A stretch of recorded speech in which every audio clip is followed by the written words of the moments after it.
Welcome to the HR on the Offensive podcast, brought to you by LACE Partners.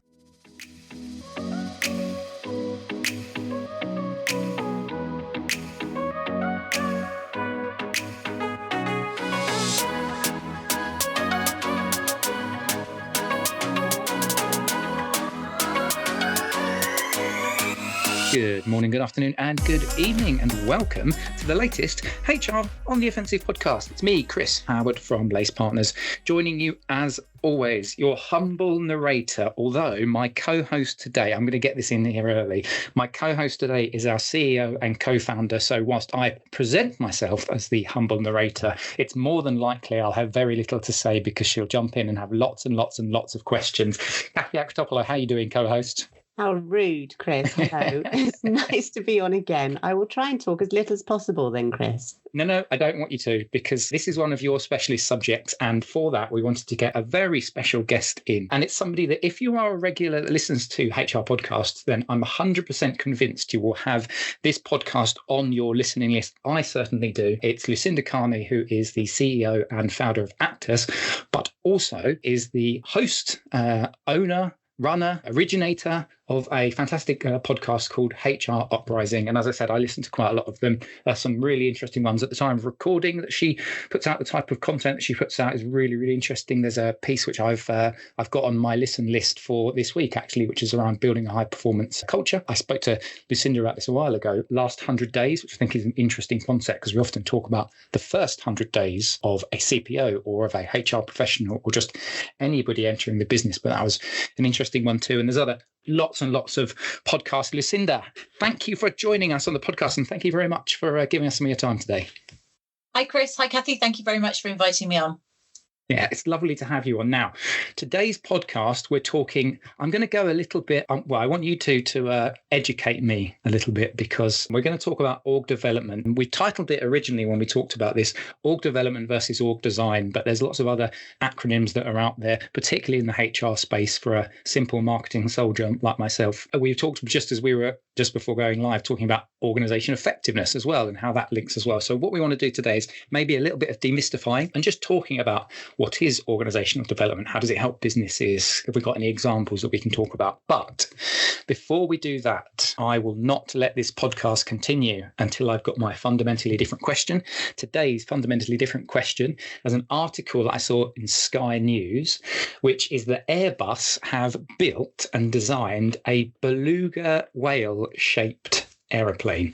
I know this to be true, and my co-host and my guest today, Lucinda, know it to be true because in the chat I popped in a copy of it, so I am not lying. So my question to the two guests, and I'll go with Cathy first, and then I'll go, and then we'll give Lucinda a few seconds to kind of think up her answer, is Cathy, if you could pick any kind of animal from the animal kingdom that you could then turn into something, whether it's a plane or a train or a car or anything, or a boat, if you could turn any kind of vehicle into an animal of some sort, what would it be and why? Okay, this is quite a fundamentally, you're stretching it already, Chris. I really am. Different in this question.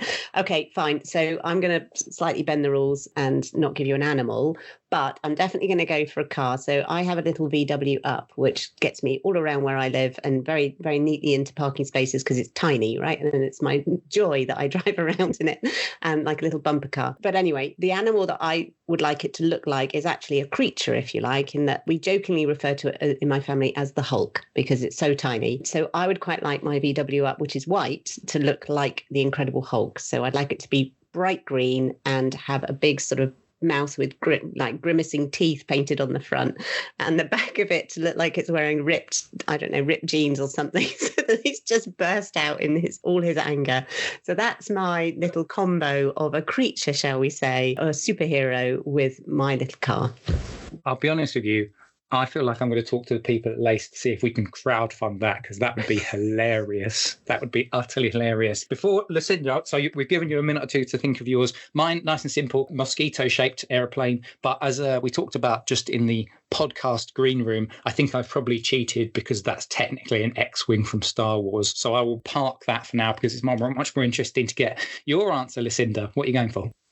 Mine's going to be so random, and I still went from animal. We asked it for, and I interpreted it as animal vehicle. So it's a random question, and I'm just going to go random because I've got a random brain. I went kangaroo kind of vehicle, because that's the kind of thing you could bounce. But it's a bit of a space hopper, being able to bounce around, or a spaceship. We could get somewhere. I was kind of thinking that would be quite good, kangaroo spaceship. And I'll tell you the logic that's tying these all together, but I haven't quite got the hook. And I thought, well, could it be a cheetah because they go really fast, or could it be something like a caterpillar that metamorphoses into a butterfly in various forms? The fundamentals of it are, I want a vehicle that can get home from holiday like that. You don't have to go on and out. You can just go bounce home, or just turn into whatever and be home. I want to get somewhere fast without having to do all the travelling and go through the airport. So I want a new kind of vehicle, and those were the kind of concepts that I was working on. I quite like that. So essentially what Lucinda's saying is, can I ditch this question and invent teleportation, please? Which, yeah, basically. It's a bit of fun.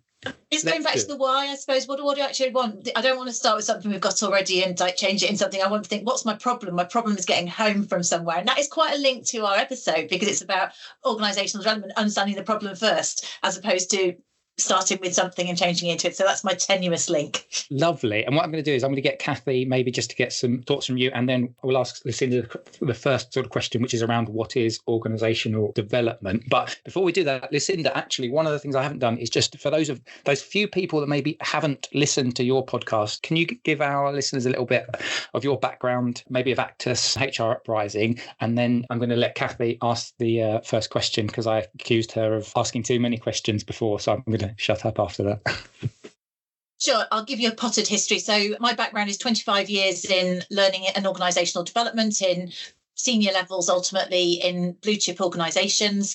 I've been the founder and CEO of a software and consultancy business called Actus since 2009. So which operates in the HR space. So we do OD consultancy, we do training, and we have a software platform called Actus, which does performance management 360, compliance, learning management. So our motto is building a better workplace for people. So it's all about the people angle. And then with that, I suppose one of the ways in which we try to differentiate ourselves, but also keeps me interested because I am a people person ultimately. We have the podcast and I do webinars and various things like that. So the HR Uprising podcast has been going for 5 years now, which is scary. And it's the HR Uprising. The reason it's called the HR Uprising is it's about, the principle is really helping HR people out there to feel that they are rising up and delivering value and achieving their best and pushing against sometimes the stereotypes. So there's quite a lot that we cover in the podcast, which would be sort of organisational development related, strategic stuff, those sorts of things. But there's lots of topics. We've got 240 odd episodes. So hopefully there's something for everybody there. Thank you, Lucinda. And I know that, we have similar ethos right behind our pods. Ours is HR on the Offensive, yours is HR Uprising. We're all out there to make a difference, right? So it's quite a nice overlap between our themes, I think. But let's start with maybe an introductory question, Lucinda, because Chris, as he's often challenging me and other members of the LACE team, we use a lot of acronyms, right? So we're consultants and we do HR. So we have like a double whammy of acronyms. So I guess for our listeners and for Chris, maybe it would be helpful to talk about organisation development. And from your perspective, what does that mean in practice? Because it does mean different things to different people, sort of overlap with organisation effectiveness and other acronyms around that space, OD, OE. From your point of view, what do we mean by that? What is its goal, I guess, and what is its scope? For me, the goal is delivering business results, right? It is actually delivering business results, but it's through the strategies that are about the people and the shape of the organisation and culture. So the sort of things that would fit into organisational development. So we talked earlier about the thing, organisational development / organisational design. To me, organisational design would be part of OD. So if you have an OD strategy, you would think about how you design the roles and the departments within your organisation in order to achieve the organisational development goals. And ultimately, all of this must be aligned with business strategy. That's the key of it. So OD, organisational design would fit into it. Things like leadership development, talent management. I started things like topics like continuous learning, continuous improvement. I think you could argue fit in, although in the companies I've worked in, they've sat in different departments. Culture and change, that's one of the differentiators as well in there. And I've got a sort of slightly one that maybe we can discuss later, which is how it sits with learning and development and HR, because I have maybe a contentious view on that. I've got a couple of definitions just for it. So basically, CIPD would say OD, or organisational development, is a planned and systematic approach to enabling sustained organisational performance through the involvement of its people. And there's wordier ones with Roffey Park, but I think it's about evolving, adapting, or improving an organisation in line with strategic goals, but it's usually through people and culture. Understood, Lucinda. Thank you very much for clearing that one up for Chris in particular. But I think it's... Do you agree, Cathy? Yes, this is the key thing.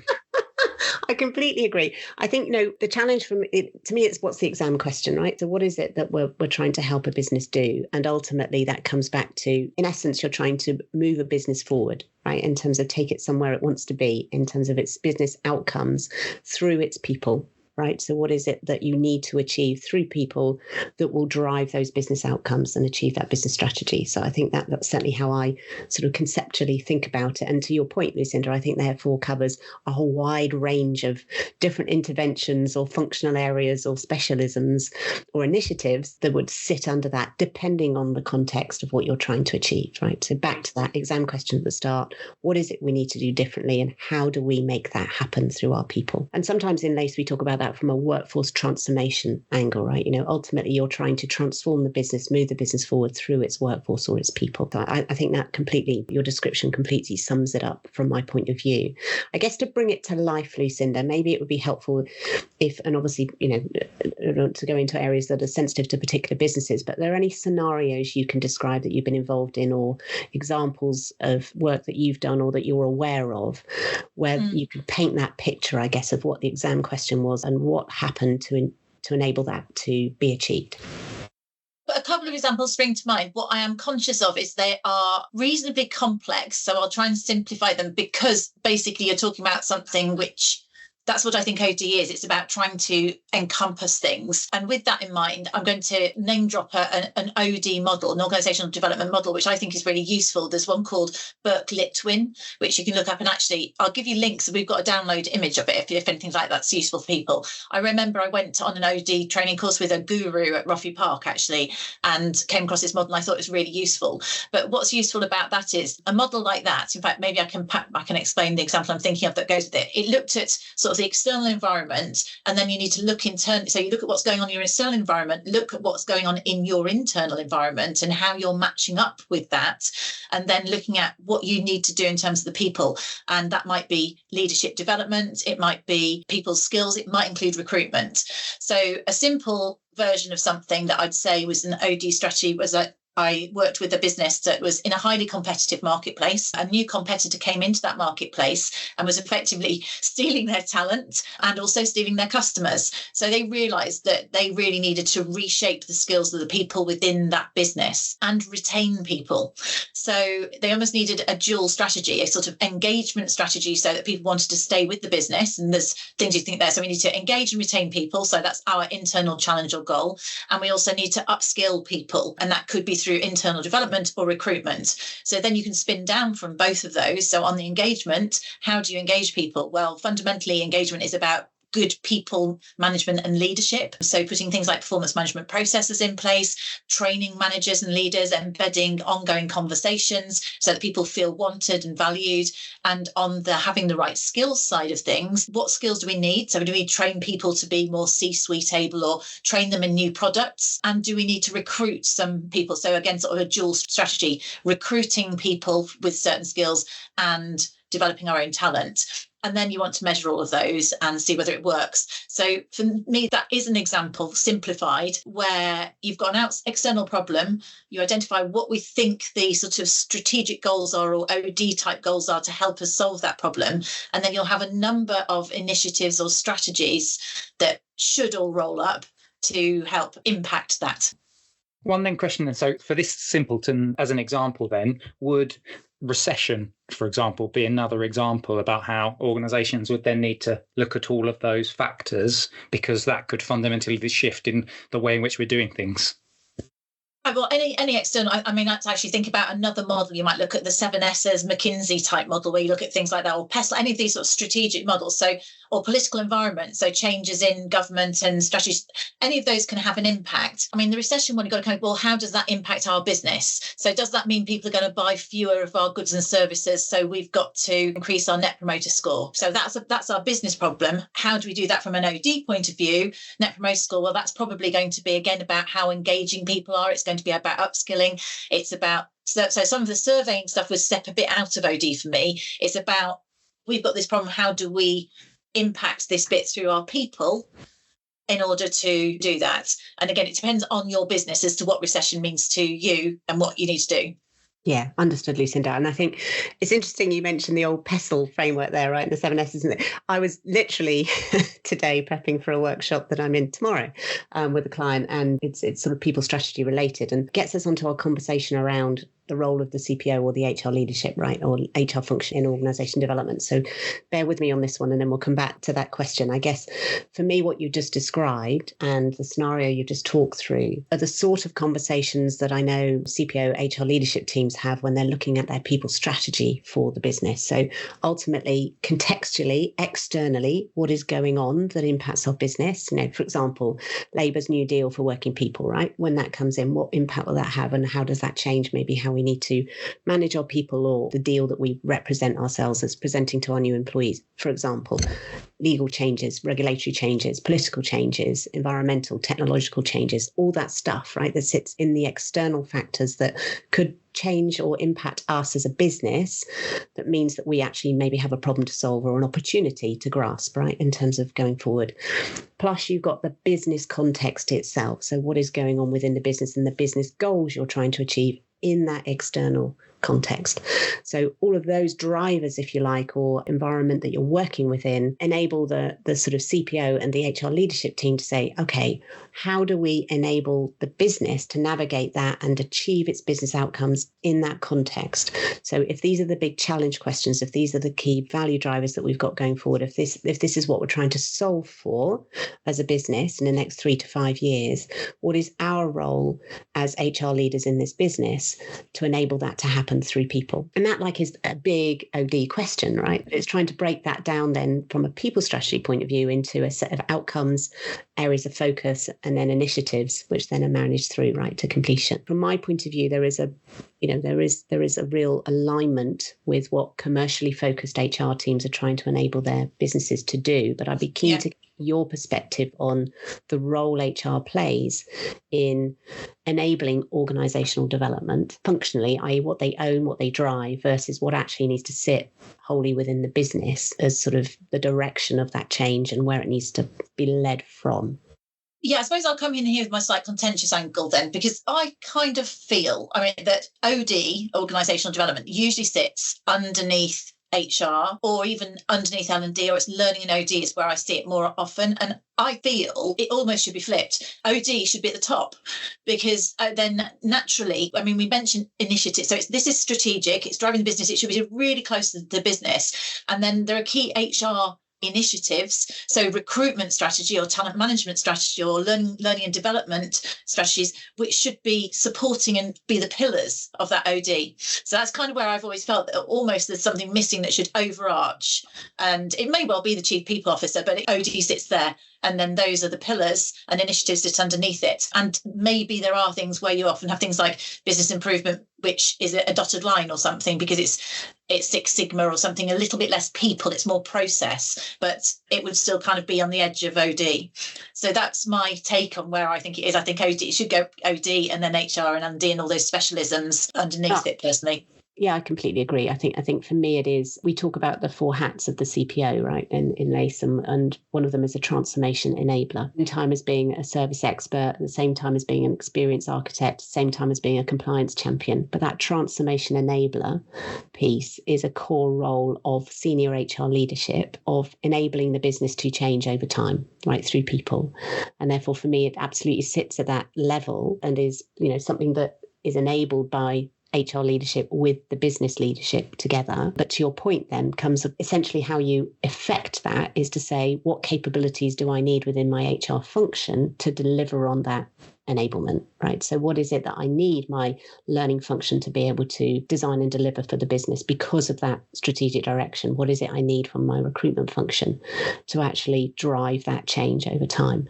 So you basically get your people strategy that pulls all that together as a series of people outcomes that you're trying to drive. And then you say, functionally, what's our role in making that happen? And therefore, have I got the right initiatives happening within my HR function to do that? If I've got other stuff going on, how does it align back to those business outcomes? And is it actually a priority right now?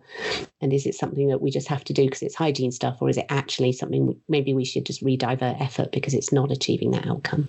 It's making it all the wise. I mean, the answer as to what goes on beneath does depend on what you're trying to achieve. And so, have we got are we recruiting for the right skills? Well, it depends. Are we recruiting for what we've always done, or are we recruiting for where we want to go? So it's really, and that's where if it does overreach, if we can line all of these other pillars of HR or otherwise underneath it, and we're joining up. So is our leadership development program creating leaders with the skills that we're going to need in the next 3 years, as opposed to the skills that we've always done, or just like on regular stuff? So it's this looking up concept for me and helping all of these things line up. So there isn't a right answer for every company because it will differ, and it won't be exactly the right answer from one year to the next. So that's where I think this overarching piece, which has to be aligned with where the business wants to go. And it's a translation thing. That's one of the things in terms of going back to capabilities, that I sometimes think if you can do it, maybe you do it naturally. It's something maybe people need to learn to do. So if you are that senior HR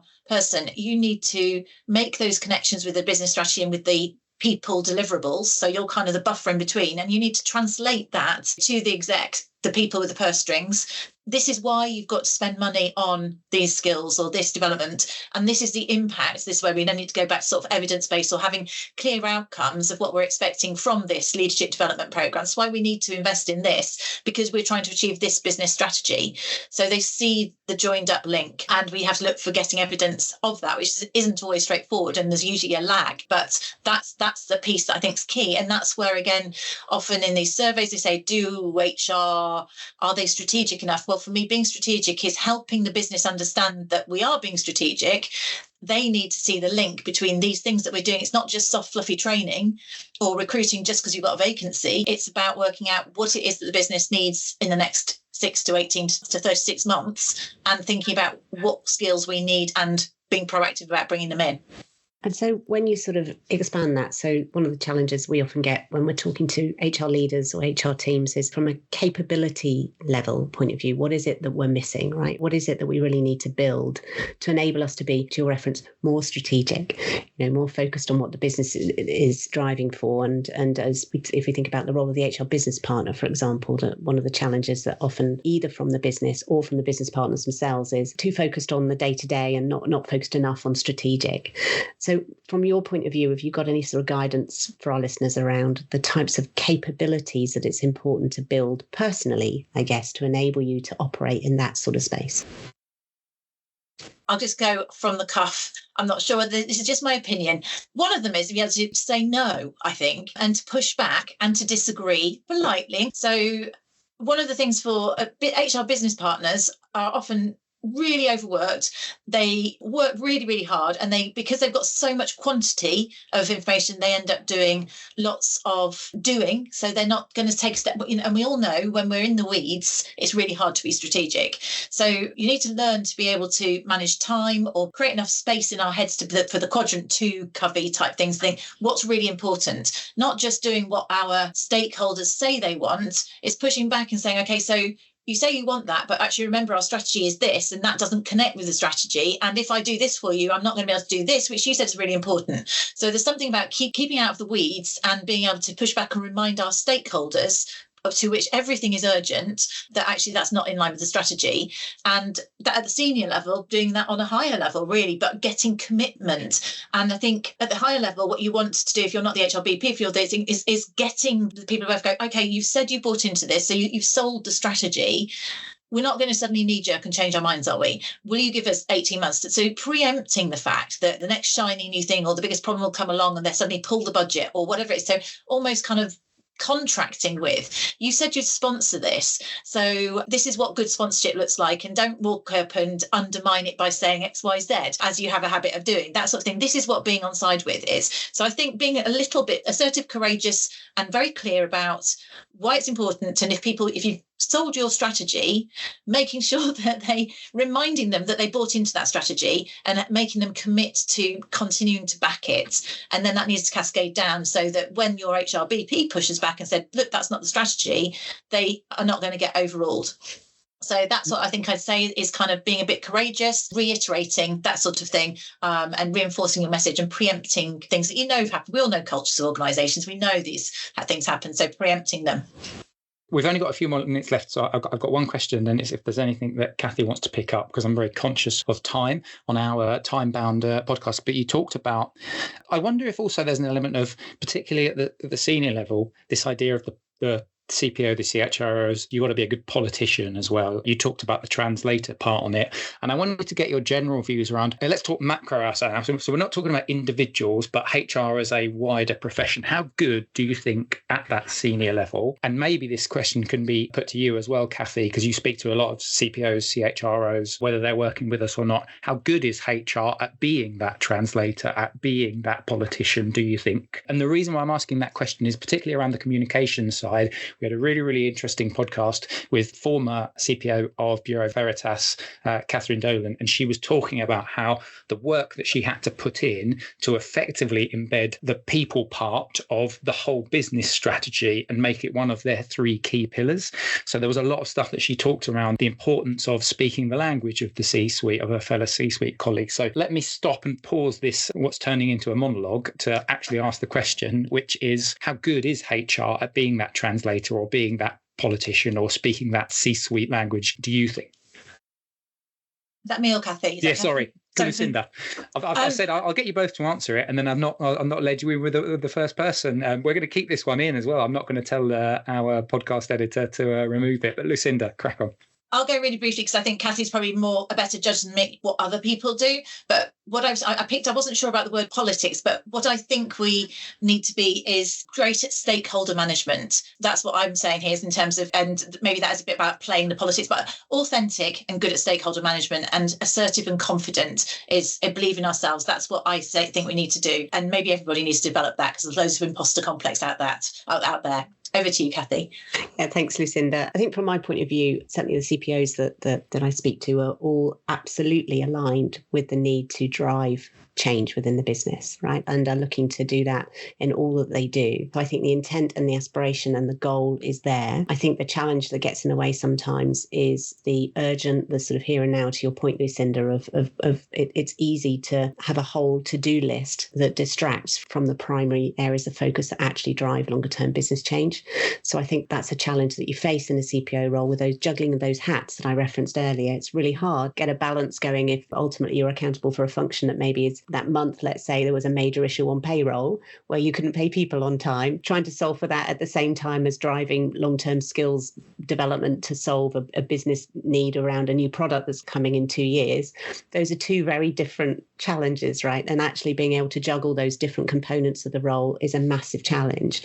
I think, therefore, I personally think that's quite unique to the role of the CPO, the HR leader, and that ability to juggle, ability to prioritize is so critical, but also ensuring you've got the capabilities you need in your team, right? So that whilst you personally may not focus on that area, someone is focusing on that and they're going to do it really well. So ensuring you've got that really strong team and capabilities established so that you can do all of those things well simultaneously, which is a juggling act. And I suppose it's the point on that is leading. It's having good relationships, isn't it? So building as good relationships with your team and leaning on them, not doing it all yourself, giving them, lifting them up so they can shine, but also great relationships with your peers around the business. And that's the key. And that's the stakeholder management bit. The difficult people, get them on side. And if that's political, then that's what it is. But you're still doing it authentically. Absolutely. Yep. We talk about the head that wears the hats, right, Chris, around almost being that sort of cultural conscience and coach of making sure that, it's with the best intentions and, to your point, authentic around leadership and values and behaviours that you're taking the business forward in a way that absolutely is consistent with that as well. Yeah, absolutely. And so this whole stakeholder manager stuff, that's not a HR thing. That's a general business professional thing. Like, doesn't matter what the function is. That's when you get to a certain level, or actually even not when you get to a certain level, at all levels of a business, stakeholder management is essentially one of the most important things. I remember when I first moved into London for my first marketing executive job, and one of the first bits of advice I got from somebody was build your advocates within the business. And then from there, your life's going to be made a lot easier if you win over certain people. So we are on time for today. This has been really fascinating. It's been really good. And thank you both for helping to demystify and simplify some of what to me has been a very, I wouldn't say complex, but perhaps sometimes described as a bit jargony. And Lucinda, you gave the CIPD a couple of examples on their website. This is not me digging out the CIPD, but I read a couple of those and I thought, I'd actually rather just talk to two very interesting people about it on a podcast. And so that's why we're here. Lucinda, thank you very much for joining us today. Thanks, Chris. Where can people find you? What's the best way of reaching out if they want to have a chat? So I'm easy to find on LinkedIn. It's Lucinda Carney. It's Lucinda Carney. So find me on LinkedIn, and the website's actus.co.uk or hruprising.com. Lovely. And they all know where to find you, Cathy. So I'm not going to get you to tell our listeners where they can find you. But Cathy, thank you for co-hosting with me today. Pleasure, Chris. And thank you so much, Lucinda. I really enjoyed the discussion. Me too. Yeah, it was absolutely fantastic. Of course, if you want to get any of our podcasts, if you want to check our back catalogue, you can do lacepartners.co.uk/podcast. You can also get us across all of the channels that you can find podcasts in: Spotify, Amazon Music, all of that jazz. But from myself, from Lucinda, and from Cathy, thank you very much for listening. And hopefully we'll catch you next time on the HR on the Offensive podcast. Bye-bye.